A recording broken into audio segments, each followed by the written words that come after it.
Talking about tire wear and Kenny Francis and the 5-car of Casey Kane. I think you guys have changed the lefts just once today. Have you noticed any issues at all with the wear and all the debris that we've had on the track?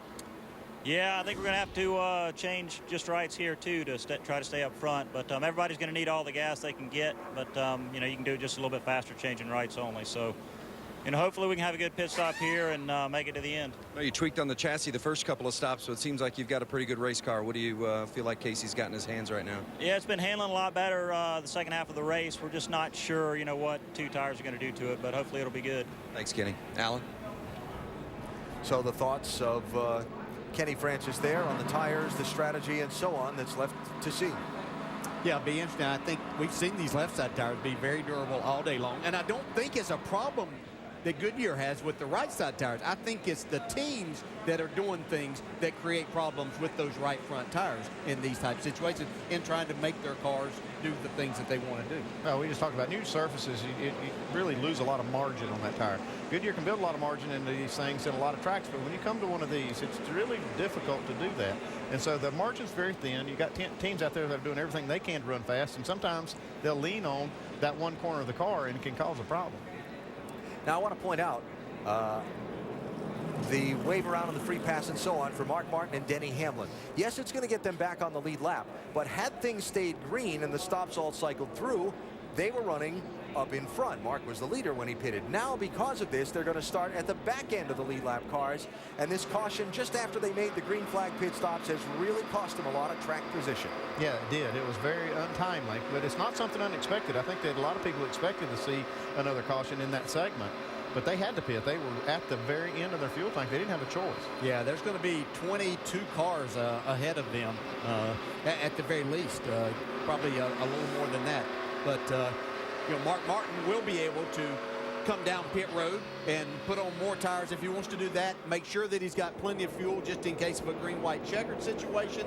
Denny Hamlin will not have that option to take the wave around. He's just going to have to stay out and save the fuel that he has. Pit stops with 49 laps to go, Doc. Paul Menard in, Clint Boyer in. They're both going to go 2 tires, and they're both said we're going to go 2 cans of gas. Wait on the crew chief. Wait, wait, wait. Right side tires going on, and they're going to drop them. Let's go down today. Brad Keselowski gives up 6th position. He will take on 4. They'll get the fuel in it. Regan Smith only taking 2. Vince? Casey Kane, bottom right of your screen. You heard Kenny Francis say they were going to take right sides only. He reminded the fueler, got a packet full of fuel. A little bit of trouble on the right front. Kane is not yet left the box, having some issues, and the 17 of Kenseth was the first one off. And Brad Keselowski getting the 4 tires. A little play it safe in championship mode there. Yeah, it looks like it, but it's going to cost him a lot of track position. He was 6th entering pit road. We'll see where he winds up after the scoring cycles around off this set of pit stops.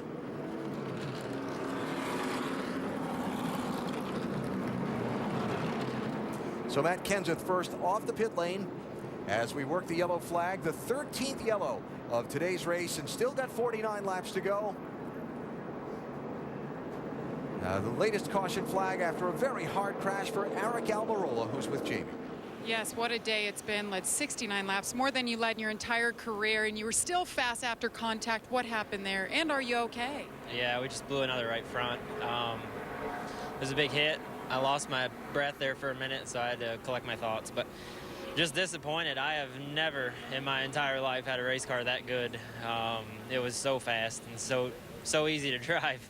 All the guys on this farmland, Ford Fusion, did a great job. And we just had a really great race car, and we were here in Farmland's headquarters. We were going to try really hard to make them double their money to Harvester's Food Bank, make them give $100 grand to Harvester's Food Bank if we won, and we were unable to do that, but not for lack of effort.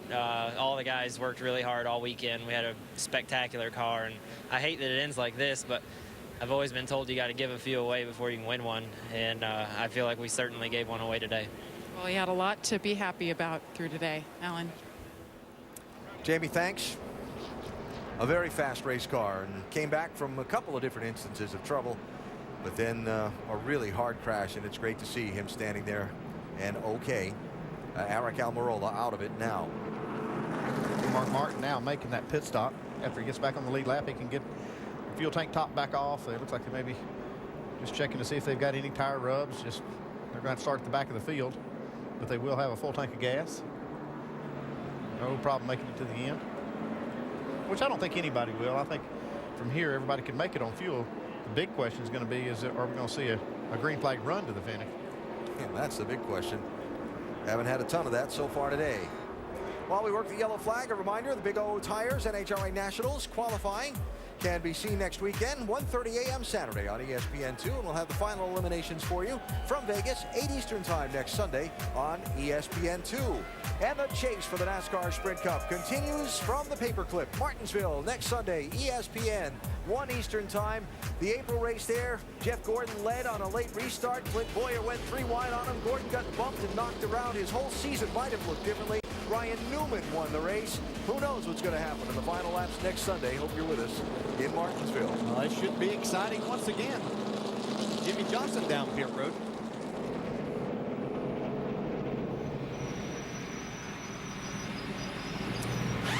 So you guys, the damage earlier did prevent them from fueling as efficiently as they would want to. So they came back in just to make sure, absolute sure they've got it full of fuel, put 2 left side tires on. They did adjust it for entry into the corners. Jimmy said, please help me a little bit. It's a little free in without taking away the turn in the middle. That's always a dicey move there, Andy. Yeah, that's always one of the hard things to do, is make it turn while you keep it tight.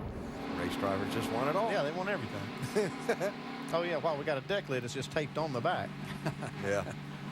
But just joining us, Jimmy Johnson involved in a little turn of events earlier. He was leading, came to pit road for a green flag stop. Caution came out, put him back in the pack, lost control of the car, hit the wall. They've continued to repair things. And Johnson right now is on the lead lap in 23rd place among his fans watching. Angie Harmon on Twitter. And I agree, that pit crew has done an outstanding job getting that car. They certainly have. As squared away as it can be.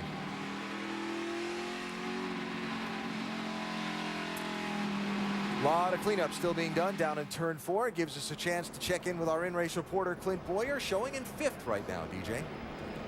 Hey, Clint, Dale Jarrett again. You there? Yeah, I got you. I was trying to think of exactly what I'm going to ask, but just your impressions on this day so far. She's been a wild one, hasn't she? No, I think I see some raindrops. How about that? We haven't seen that yet today. About the only thing we haven't seen. We have seen a lot, but looks like you've got a race car capable of winning this race. Am I correct on that? Well, I think we this bottom line on the restarts keeps killing us, but we'll just keep hanging in there and being smart. Hopefully we'll prevail at the end of this thing. Okay, Clint. Thanks for talking. Good luck, buddy. Thank you.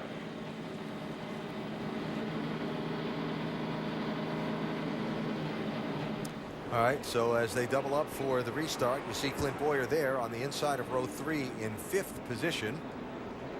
Things a little chaotic and congested exiting from the pit lane at the end of those last stops. Dang it.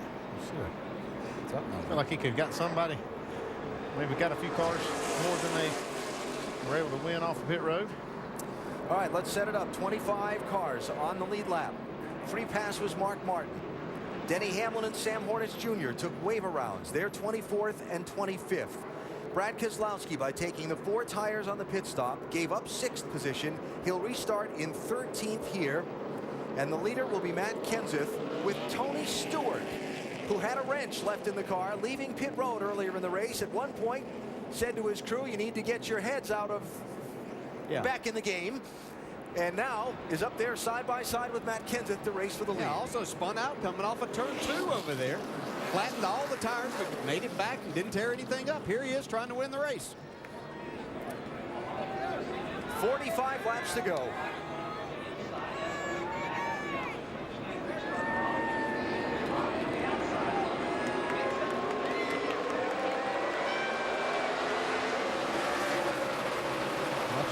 He's trying to make that move again down on the apron. Clint Boyer having none of it. Boyer to block. And Kenseth clears. Paul Menard trying to make up some ground. Lost on the pit stop. Roaring around the outside of turn 2 in that neon car number 27. He led 110 laps in trying to win the nationwide race yesterday. Ran out of fuel at the end trying to do it.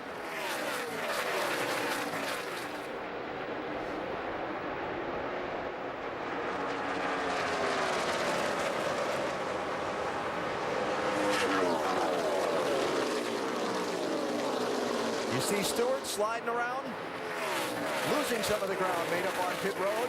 Martin Truex Jr. in the 56 trying to get by Tony there for 5th.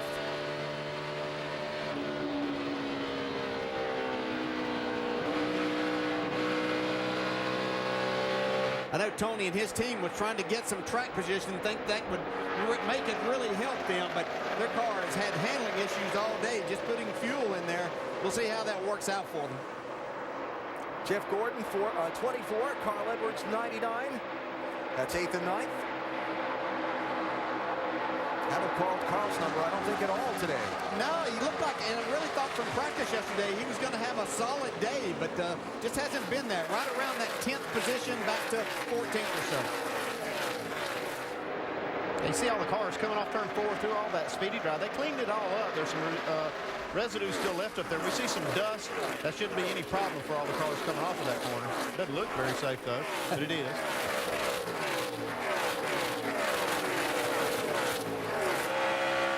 By the way, we heard from Kyle Busch earlier after his incident with Ryan Newman. Newman is back on the track in a repaired number 39. He's 37 laps down in 28th place.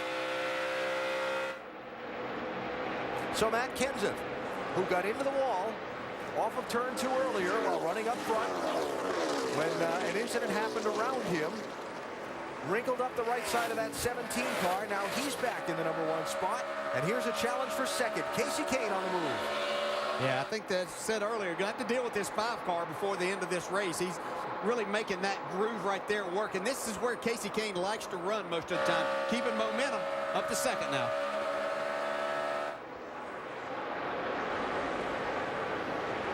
That was Ryan Newman's car that they went by, the slower car on the apron.